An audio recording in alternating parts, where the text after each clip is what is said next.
నేను అది అయోధ్యలో వచ్చే వాళ్ళందరికీ నిత్యం అన్నదానం పెడుతున్నా, అన్నప్రసాదం ఇస్తున్నా. ఎవరు వచ్చినా కానీ ముందుగా నాకు ఇన్ఫార్మ్ చేస్తే వాళ్ళకి రెడీ చేసి పెడతా. ప్రస్తుతం 1000 మంది పైన వస్తున్నారు.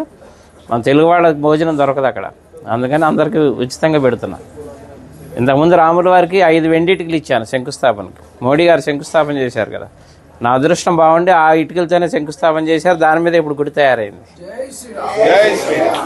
తర్వాత రాముల వారికి బంగారు పాదుకలు చేయించా, వెండి పాదుకలు బంగారు పాదుకలు. వెండి పాదుకలు తీసుకొని దేశం అంతా అన్ని దేవాలయాల్లో పూజలు చేయించా. బంగారు పాదుకలు తీసుకొని రాముల వారి అది రామేశ్వరం నుంచి అయోధ్య వరకు నడిచి వెళ్ళాను. అది కూడా రాముల వారు నడిచిన దారిలో వెళ్ళా, డైరెక్ట్ వెళ్ళిపోకుండా వెళ్ళి ఇప్పుడు అక్కడే స్థిరనివాసం ఉంటున్నాను. తర్వాత ఇప్పుడు ధనుసు చేయించా 14 కిలోలు. రాముల వారి వనవాసం 14 సంవత్సరాలు, అందుకని 14 కిలోలు చేసా. కిలో బంగారం 13 కిలోలు వెండి. ఇది రాముల వారికి కోదండరాముడికి వచ్చాయి చేతిలో ఉంటుంది, ఫస్ట్ ఫ్లోర్లో వచ్చాయి రాముల వారి చేతిలో.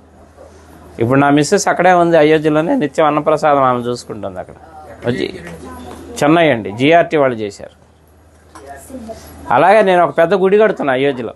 అంటే రాముల వారి గుడి ఉందిగా ఇంకెందుకు అనుకుంటారేమో. నేను పెట్టేది వంశవృక్షం. బ్రహ్మ దగ్గర నుంచి లవకుశుల తర్వాత కూడా 20 మంది ఉన్నారు, ఇంకా మొత్తం 64 మంది. తర్వాత సీతమ్మ వారి వంశం, చంద్రవంశం, సూర్యవంశం, చంద్రవంశం, మొత్తం 450 విగ్రహాలు వస్తాయి. అంటే రాముల వారి వంశంతో పాటు రాముల వారికి అనుబంధం ఉన్న ఎవరెవరు ప్రముఖ వ్యక్తులు, మహా ఋషులు ఉన్నారు కదా, సప్త ఋషులు, వాళ్ళకి ఎవరెవరు సాంగత్యం ఉందో అందరి విగ్రహాలు పెట్టిస్తున్నా. ఎందుకంటే మన ముందు తరాలు వాళ్ళకి తెలియాలి రాముల వారి వంశవృక్షం అంతా. అందుకని శాశ్వతంగా ఉండాలని పెద్ద స్థలం కూడా తీసుకున్నాం, ఒక 5 ఎకరాలు అక్కడ పెడుతున్నాను. 5 సంవత్సరాల ప్రాజెక్ట్ అది, రెడీ చేస్తున్నా.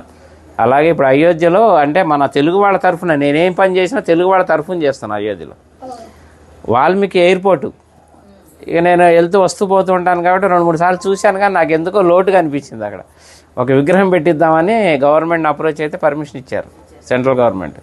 16 అడుగుల వాల్మీకి విగ్రహం పెడుతున్నాను.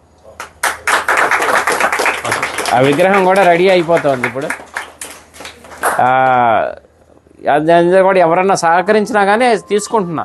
ఎందుకంటే భక్తి నాకు ఒక్కడికే కావాలని కాదు, పుణ్యం అందులో అందరినీ భాగస్వాములు చేయాలి, ఎందుకంటే దైవ కార్యం. అందుకని ఎవరన్నా చేస్తే వీళ్ళున్న వాళ్ళు చేయొచ్చు. అనుగ్రహం మొదలుపెట్టాను, వర్క్ జరుగుతుంది ఫాస్ట్గానే.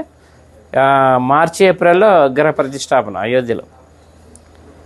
అట్లా అన్ని కార్యక్రమాలు మీరు ఎవరు ఎప్పుడు వచ్చినా కానీ నాకు చక్కగా నాకు ఫోన్ చేస్తే ముందుగా అన్ని ఏర్పాట్లు చేస్తారు. రూములు కావాలన్నా అక్కడ 48 రూములు కూడా కట్టబోతున్నాను. వచ్చేవాళ్ళు ఇప్పుడు ఉన్నాయి, ప్రస్తుతానికి 4-5 ఆశ్రమాలు తీసుకున్నాను, మన హ్యాండ్ ఓవర్లో ఉన్నాయి. ఎవరు వచ్చినా అకామిడేషన్ అది ఏర్పాటు చేస్తా అయోధ్యలో. నా నంబర్ కూడా నోట్ చేసుకోండి, 9550